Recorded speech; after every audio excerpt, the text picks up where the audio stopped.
네, 안녕하세요. 반갑습니다. 저는 다원교육에서 영어를 가르치고 있는 강사 김보영입니다. 이번 영상은요, 이번 겨울방학 예비고1 학생을 대상으로 제가 진행하는 독해, 어법, 답보형 특강이라는 걸 이제 소개해드리려고 합니다. 그래서 지금 시기는 사실 예비고1, 이제 고등학교 입학을 앞두고 학생들이 뭘 공부해야 하나 굉장히 학부모님들 그리고 학생분들도 이렇게 걱정이 많으실 텐데 우선 고등영어를 위해서 학생들이 공부해야 할 부분 그리고 무엇을 고려해야 되는지 그걸 설명드리고 그 다음에 제 수업이 그런 내용들을 어떻게 이렇게 좀 지원을 해주는지 그런 부분 한번 살펴보도록 하겠습니다. 예, 그래서 화요일에 이제 독해 수업이 이루어지고요. 목요일에 어법 수업이 이루어집니다. 1월 7일 개강이고요. 자세한 내용은 뒤에서 한 번 더 설명드리도록 하겠습니다. 예. 그래서 독해 수업은요, 제가 이제 가르치는 주요 내용은요, 단어 그리고 독해 백제 특강입니다. 그러니까 이 백제라는 것은 정말 고등학교 입학 전에 고등학교 모의고사를 1등급 맞고 싶다면 반드시 풀어봐야 하는 대표 예제, 백제를 골라서 수업 시간에 함께 같이 풀고요. 물론 과제로 나가는 이제 문제 수는 훨씬 많습니다. 어쨌든 예제를 이제 백제를 이제 꼭 풀어보는 그런 특강이고요. 그다음에 어법 같은 경우는 어법 핵심 내용 그리고 그것과 관련된 서술형, 고등학교 내신 서술형은 어떻게 출제되는지 그리고 어떻게 답안을 써야 최대한 득점을 많이 하고 감점을 최소화하는지 그런 전략과 함께 이제 문제풀이 특강으로 이루어집니다. 가장 추천드리는 거 이제 예비고1 시기 많이 사실 주 2회 수업을 들을 수 있는 여유가 있거든요. 그래서 동시 수강을 추천드립니다. 화요일 독해 그리고 목요일 어법 이렇게 듣는 걸 추천드리지만 정 시간이 어렵다라고 하면은 이전까지 모의고사 지문을 많이 이제 풀어본 적이 없다 하는 친구는 독해 그리고 어법 개념이 아직 안 잡혀 있다 하는 친구들은 어법 이렇게 해서 분리수강도 추천드리고 있습니다. 자, 그러면 이제 첫 번째는요, 이제 고등영어는 어떻게 이루어지는가를 간단히 설명드리도록 하겠습니다. 고등영어라고 하면 보통 두 파트로 나눠집니다. 수능영어, 그리고 내신영어인데요. 우선 수능영어와 내신영어가 공통점도 많지만 차이점도 많기 때문에 특징들을 각각 설명드리도록 하겠습니다. 수능영어는 기본적으로 독해 중심으로 이루어집니다. 그리고 학생들이 시험 시간에 처음 본 낯선 지문을 이제 풀어야 하는 상황에 마주하게 되는데요. 그러니까 내신 같은 경우는 중학교 때도 그렇고 고등학교 때도 그렇고 이미 봤던 지문을 바탕으로 풀기 때문에 학생들이 어느 정도 공부가 되어 있는 상태입니다. 어느 정도 암기도 되어 있고요. 근데 그에 반해 수능 영어 같은 경우는 정말 처음 보는 지문을 푸는 거기 때문에 학생들이 문제마다 유형마다 푸는 방법을 어느 정도 알고 있어야 합니다. 그리고 세 번째는요, 독해 파트라고 하면은 굉장히 다양한 유형으로 빈칸, 순서, 삽입, 뭐 장문 독해 등등등 굉장히 다양한 유형으로 이루어졌다는 게 큰 특징입니다. 반면에 내신 영어 같은 경우는요, 물론 독해가 굉장히 중요하지만 수능 영어에 비해 어법이 굉장히 강조됩니다. 수능 영어는 어법 문제 딱 한 문제 나옵니다. 하지만 내신 영어 같은 경우는 학교별 차이가 있어도 대부분 학교에서 굉장히 어법이 중요시되고 그리고 이제 영작을 하기 위해서는 당연히 어법이 필요합니다. 그리고 두 번째는 낯선 지문이 아니라 굉장히 특이한 뭐 자사고, 외부 지문이 출제되는 학교 제외하고는 이전에 배웠던 이미 이제 시험 범위가 딱 정해져 있는 지문에서 출제되기 때문에 암기 위주로 이루어지고 있습니다. 그리고 세 번째는요, 이제 학교별 출제 경향이 있습니다. 심지어 같은 학교 안에서도 어떤 선생님이 출제하시냐에 따라서 굉장히 문제 출제 스타일이 다른데 어쨌든 굉장히 학교별로 좀 좋아하시는 어떤 유형이라던가 그런 게 정해져 있다라고 봐주시면 되겠습니다. 그래서 수능 영어를 조금 더 살펴보자면요. 학생들이 딱 이제 고등학교 입학하기 전까지는 사실 모릅니다. 수능 뭐 내가 잘 보겠지. 영어는 특히 절대평가라는데 잘 보지 않을까? 뭐 그냥 이렇게 좀 막연하게 생각하고 있는데 좀 현실적인 부분을 제가 설명드리려고 합니다. 그러니까 올해 수능이요. 1등급 이제 비율이 아직은 이제 공개가 안 됐는데 6에서 8% 정도 예상한다고 합니다. 저도 올해 수능을 보고 왔어요. 직접 수험표까지 이제 접수를 해서 직접 보고 왔습니다. 근데 풀 때 딱 이제 들었던 생각은 타 과목 같은 경우는 4% 내에 들어야 이제 1등급이 되죠. 근데 풀면서 이제 들었던 생각은 4% 안쪽까지는 확실히 아니다. 그 정도의 이제 난이도로는 출제가 안 되나 평소와 같이 뭐 7, 8% 내외 정도 나왔을 것 같다. 이렇게 예상을 했거든요. 근데 올해 이제 고3 6월, 9월 각각의 1등급 비율을 보시면 90점 이상 맞았던 친구들이 6월에서는 1.47, 9월에는 10% 이렇게 해서 굉장히 들쑥날쑥한 모습을 보이고 있습니다. 근데 이게 알려주는 게 뭐냐면 결국엔 6월처럼 조금만 어렵게 출제돼도 갑자기 1등급 비율이 확 줄어든다. 그러면 학생들이 이거는 다른 곳 사실 수능이 끝나고 나면 탓할 수가 없고 그러니까 이런 정도의 난이도까지 혹시 모르니까 대비를 해야 된다라고 봐주시면 되겠고요. 작년 수능은 1등급이 4%, 재작년 수능은 이제 7% 정도 나왔으니까 웬만하면 이제 앞으로는 거의 6, 7%, 6에서 8% 정도 출제되지 않을까 예상을 하고 있습니다. 그렇기 때문에 이 비율을 생각해 보시면 사실 이건 재수생, N수생이 포함된 비율이기 때문에 현역으로 생각하면 거의 절반 정도로 생각하시면 돼요. 그러니까 현역으로 봤을 때는 현역 고3이면 거의 3% 정도라고 보시면 전교생 중에서 보통 평균적으로 10명 정도만 1등급 받는다는 겁니다. 한 반에서는 한두 명 정도라는 거거든요. 제가 올해 이제 고1 10월, 그러니까 최근에 마지막으로 봤던 모의고사의 1등급 비율이 2.7% 정도가 나왔습니다. 예. 근데 자사고 친구들, 제가 수업하는 친구들한테 물어보니까 이제 학교에서 10% 정도 나왔다라고 하는데 10%, 정말 잘하는 학교라서 10%가 나온다고 해도 전교생 수로 따져보고 그리고 반에서 몇 명 정도 나오냐 이거를 고려해보면은 정말 굉장히 소수거든요.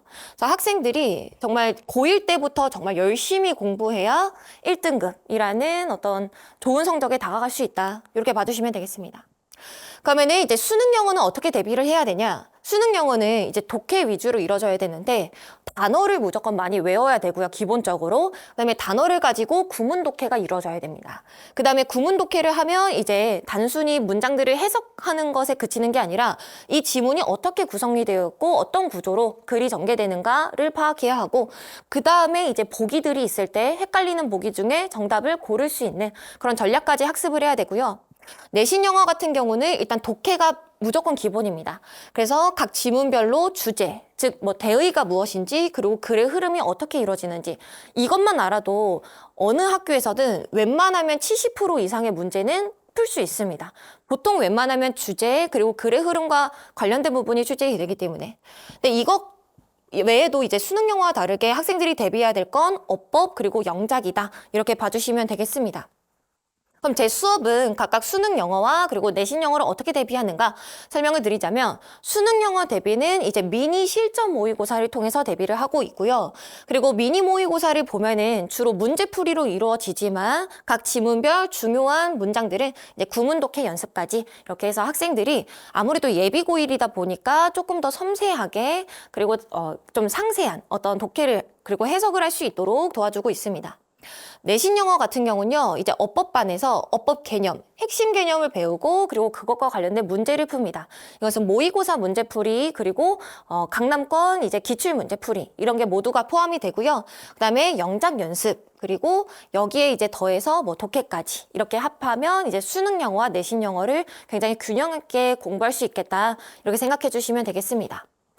그러면은 이제 정말 수업들이 사실 학원에서 많이 열리고 있습니다. 근데 특히 이제 김보영 선생님의 수업 들으면 좋겠다라고 하는 학생들 제가 크게 4가지로 정리해 보았습니다. 첫 번째, 고교 내신 그리고 모의고사의 출제 경향에 대한 지식이 아직 부족한 학생들. 그러니까 당연히 지금 중학생이니까 아직은 고등학교 모의고사 미리 못 풀어봤을 수도 있고 조금 내신은 어떻게 출제되는지 아직 모르는 친구들 많을 수 있습니다. 제 수업에 오면 굉장히 친절하게 모의고사는 이렇게 출제된다. 그리고 내신은 이렇게 출제된다. 이런 걸 상세하게 설명해 주니까 많은 도움을 얻을 수 있겠고요. 그다음에 두 번째, 중학교 이제 시험 범위 같은 경우는 대부분의 학생들이 암기 혹은 벼락치기로 많이 공부를 합니다. 그러다 보니까 해석 문법이 약한 친구들이 굉장히 많아요. 그래서 이제 제 수업에 오면은 해석 그리고 문법 개념까지 확실히 정리할 수 있도록 이렇게 도와주고 있습니다. 세 번째는 모의고사 지문의 학습법을 이제 출제자 보영티에게 배우고 싶은 학생 이렇게 나와 있는데 요즘엔 이제 한 문장 한 문장 이렇게 1대1로 해석하는 스타일로는 더 이상 이제 고3 문제까지는 풀 수가 없습니다. 근데 제가 이제 사설 모의고사 제 소개에 이제 나와 있는데 모의고사 출제를 2019년부터 한 해도 안 쉬고 지금까지 쭉 해오고 있습니다. 그렇기 때문에 정말 출제자분들은 어떻게 정답 그리고 오답을 구성하는지 그리고 어떻게 정답 근거를 이렇게 심어 놓는지 그런 걸 제가 직접 알려줄 테니 그런 걸 배울 수 있겠습니다. 네 번째, 제한된 시간 내에 OMR을 작성하며 실전처럼 연습하고 싶은 학생. 그러니까 생각보다 고등학교 1학년 1학기까지는요, 선생님 저 OMR을 하나 뭐 잘못 체크했어요. 시간이 부족했어요. 이렇게 말하는 친구들 정말 많습니다.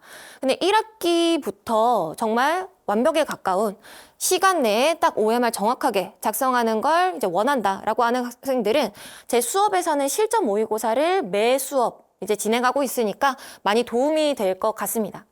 저도 올해 이제 수능을 봤다고 말씀드렸는데 제가 이렇게 좀 수업 준비할 때랑 확실히 실전 그러니까 그런 어떤 학생들과 같이 시험을 보니까 굉장히 좀 떨리고 그러니까 평소와 다르더라고요. 그래서 실제 학생들도 그러니까 스터디 카페나 본인 방에서 편안히 공부하다가 실제 시험을 보면은 실제 실력이 잘 안 나오는 경우가 있습니다. 그래서 저랑 같이 연습을 할 수 있도록 그렇게 도와주도록 하겠습니다.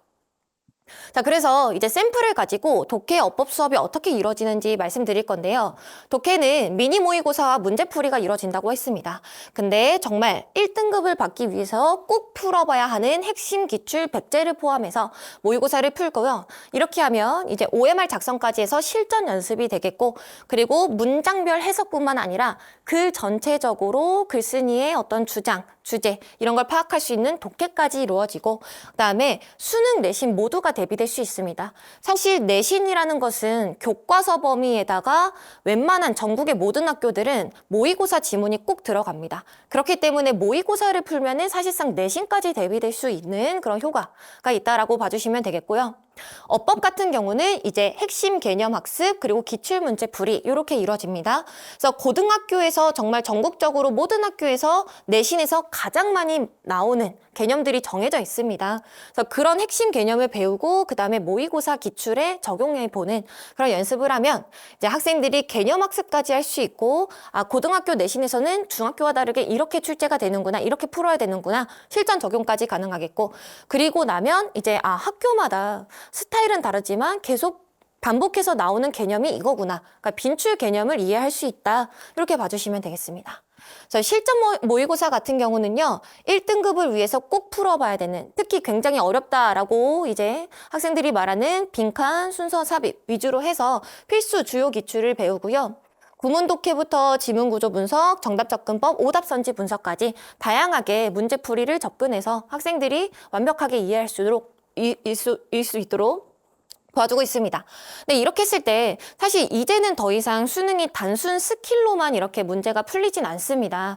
그렇기 때문에 단순히 정답만 띡 찾고 끝나는 게 아니라 어떻게 오답까지 이렇게 분석을 하면서 문제를 풀어봐야 되는가, 그런 거를 이제 배운다고 봐주시면 되겠고요.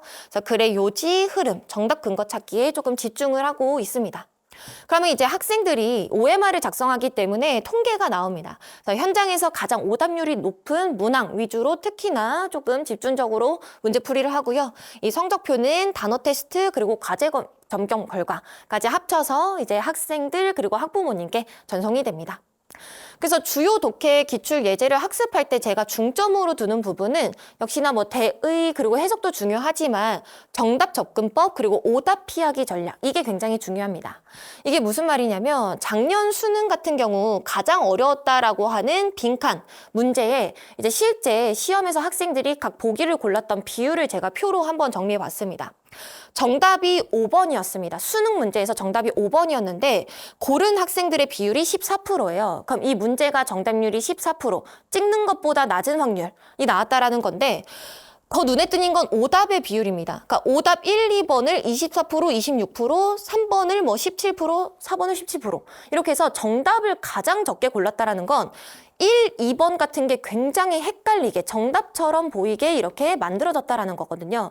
그래서 학생들은 이제 지문을 이해하는 거에서 그치는 게 아니라 어떻게 하면 1, 2번 같은 오답을 제외하는지 그런 어떤 학습이 필요합니다. 그래서 그런 걸 중점으로 해서 제가 수업을 하고 있고요.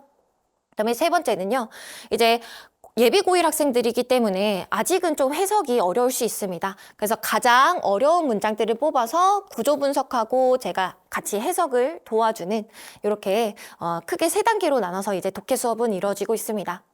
어법 수업 같은 경우는 이제 고등학교에서 무조건 꼭 출제된다라고 하는 탑 10 개념을 정리를 해서 학습을 하는데, 이건 제가 직접 제작을 한 교재의 일부를 이제 가져온 건데요. 보시면 단순히 줄줄이 뭐 명사절 접속사 대신 요거다 이렇게 적어놓은 게 아니라, 보시면 표에서 오른편 보시면 관계대명사 what을 같이 정리해 놨거든요. 이건 뭐냐면 수능에서 올해 수능에도 나왔고요. 고1에서도 나왔고 고3에도 나왔습니다. 그러니까 대시랑 what을 비교하는 문제가 내신 그리고 모의고사에서 굉장히 많이 출제되기 때문에 대시를 배울 때 정말 대만 배우는 게 아니라 대과 what을 비교해서 배움으로써 실제 문제에서 두 개가 같이 연결해서 많이 나온다라는 걸 학생들이 학습할 수 있도록 이렇게 구성이 되어 있습니다.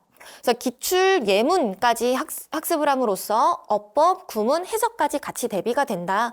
이렇게 봐주시면 되겠고요. 그럼 개념 학습을 한 후에는 학생들이 모의고사 어법 기출문제를 푸는데 고1, 고2 기출문제 10개년 문제를 총 정리를 합니다. 근데 정말 많을 것 같지만 사실 모의고사에서는 어법 문제가 한 문제 나오기 때문에 10개년을 다 정리해도 학생들이 충분히 겨울방학 동안 다 풀 수 있습니다. 그럼 이걸 겨울방학 동안 고1, 2 기출문제를 전체 다 풀어보고 고등학교에 들어가면 굉장히 도움이 되겠죠. 그래서 객관식 유형인데 모의고사 같은 경우는 이걸 풀고 그다음에 이거를 제가 내신형으로 틀린 거 고르고 수정까지 해라. 이렇게 해서 내신까지 대비될 수 있도록 이렇게 정리를 해서 문제를 풀어보고 있습니다.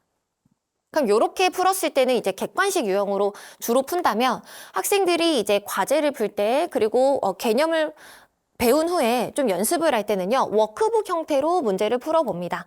그래서 둘 중에 어법상 얼맞은 것 고르기부터 해서 영작까지 이렇게 하면 결국엔 내신에서 가장 자주 출제되는 어법 고르기부터, 그러니까 선택형부터 수정형, 그리고 영작까지 다 모두가 대비될 수 있다. 이렇게 봐주시면 되겠습니다. 자, 회차별 내용은 정해져 있습니다. 화요일 이제 독해 수업 같은 경우는 순서부터 작문까지, 어법 같은 경우는 동사부터 뭐 가정법까지 이렇게 이렇게 내용이 이제 구성이 되어 있고요. 어법 같은 경우는 7주간 개념만 계속 배우다 보면 학생들이 좀 정리가 안 된다, 좀 어렵다 이렇게 느낄 수가 있기 때문에 중간에 4차 시에 리뷰데이까지 포함을 시켜놨습니다. 그래서 가정법 같은 경우는 이전까지 모의고사에선 잘 안 나왔지만 올해 수능에도 나왔습니다. 그래서 수능부터 내신까지 이렇게 정리될 수 있도록 하고 있습니다. 그러면 이제 과제는 어떻게 구성되느냐? 저는 과제를 항상 과제만 잘 해와도 복습이 충분히 될 수 있도록 좀 구성을 하고 있습니다. 그래서 주간지 형태로 제공이 되고요. 학생들이 독해, 어법 각각 기준으로 일주일에 주 1회를 수강한다라고 하면은 7일이 이제 있죠. 그러면은 데이 1부터 5, 7일 중에 5일을 투자해서 숙제를 해와라. 하루에 1시간만 투자해라. 라고 해서 원데이 원아워 이렇게 과제를 정해놓고요. 구성은 기출분항부터 워크북까지 이렇게 이루어져 있습니다. 그래서 이렇게 학생들이 풀어오면 주로 틀리는 것들 혹은 질문하는 것들이 있으면 그 내용을 바탕으로 겨울방학 동안 총 2회 개별 자료를 제공합니다. 선생님 저는 빈칸이 어려워요. 혹은 빈칸을 많이 틀렸다. 혹은 선생님 전 관계대명사가 어려워요. 혹은 시험에서 관계대명사를 많이 틀렸다. 라고 하면은 제가 그거에 맞춰서 워크북 연습 문제를 추가적으로 제공하고 있습니다. 그리고 어휘 같은 경우는 각 수업당 180단어를 외우고 고등학교 입학 전에 꼭 정리해야 되는 핵심 단어만 정리를 해서 암기하기 때문에 이 단어들만 공부해도 사실상 고1, 2까지는 문제 없이 모르는 단어 없을 수 있다. 이렇게 생각되는 아주 핵심 단어만 정리를 해서 학생들이 암기를 해오면 매주 테스트를 보고요. 테스트를 통과하지 못하면 이제 클리닉에 남습니다.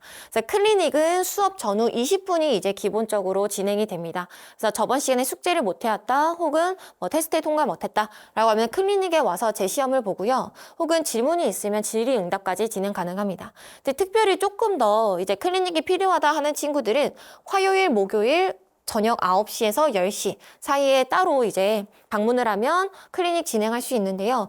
이 이외에 시간에 클리닉 참여하고 싶다 하면은 개별적으로 시간이 조율 가능합니다.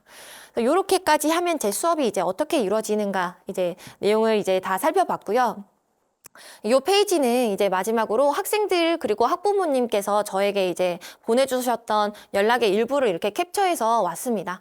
그래서 학생들이 전교 몇 등 했다, 혹은 이전에 잘 못 봤었지만 이렇게 성장을 했다, 그리고 선생님 자료 덕분에 도움 많이 받았다, 이런 연락이 오면은 저도 매우 뿌듯하고 너무 기분 좋습니다.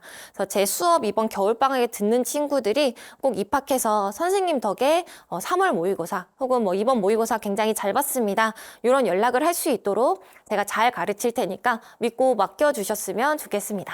예, 그럼 이제 제 이제 설명은 다 끝났고요. 시청해주셔서 감사합니다.